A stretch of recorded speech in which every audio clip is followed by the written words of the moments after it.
Chapter 18.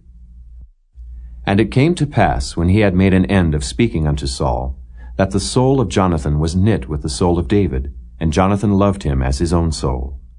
And Saul took him that day, and would let him go no more home to his father's house. Then Jonathan and David made a covenant, because he loved him as his own soul.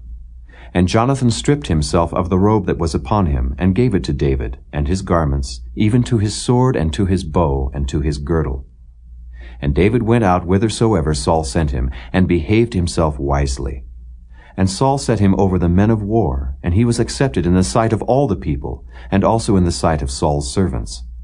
And it came to pass as they came, when David was returned from the slaughter of the Philistine, that the women came out of all cities of Israel, singing and dancing, to meet King Saul with tabrets, with joy, and with instruments of music. And the women answered one another as they played, and said, Saul hath slain his thousands, and David his 10,000s. And Saul was very wroth, and the saying displeased him, and he said, They have ascribed unto David 10,000s, and to me they have ascribed but thousands. And what can he have more but the kingdom? And Saul eyed David from that day and forward.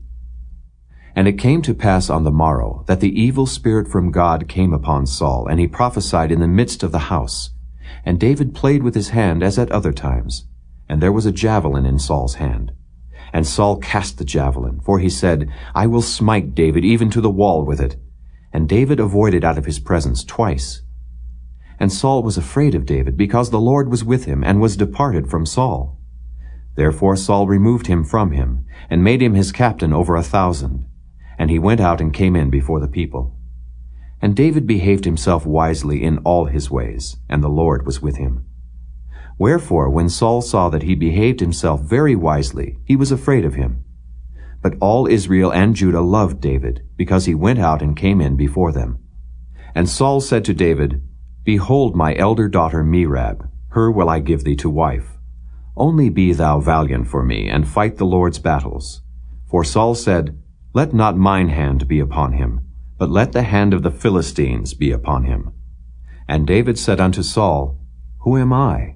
And what is my life, or my father's family in Israel, that I should be son-in-law to the king? But it came to pass at the time when Merab, Saul's daughter, should have been given to David, that she was given unto Adriel the Maholathite to wife. And Michal, Saul's daughter, loved David. And they told Saul, and the thing pleased him. And Saul said, I will give him her, that she may be a snare to him, and that the hand of the Philistines may be against him. Wherefore Saul said to David, Thou shalt this day be my son-in-law in the one of the twain.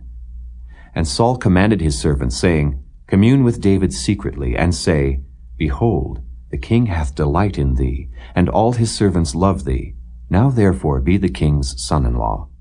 And Saul's servants spake those words in the ears of David. And David said, Seemeth it to you a light thing to be a king's son-in-law, seeing that I am a poor man and lightly esteemed?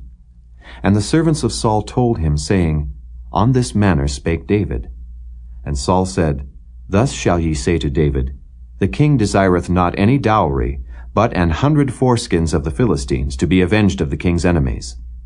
But Saul thought to make David fall by the hand of the Philistines.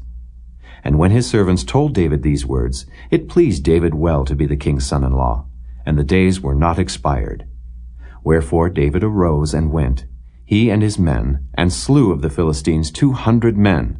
And David brought their foreskins, and they gave them in full tale to the king, that he might be the king's son-in-law. And Saul gave him Michal his daughter to wife. And Saul saw and knew that the Lord was with David, and that Michal, Saul's daughter, loved him. And Saul was yet the more afraid of David, and Saul became David's enemy continually. Then the princes of the Philistines went forth, and it came to pass after they went forth, that David behaved himself more wisely than all the servants of Saul, so that his name was much set by.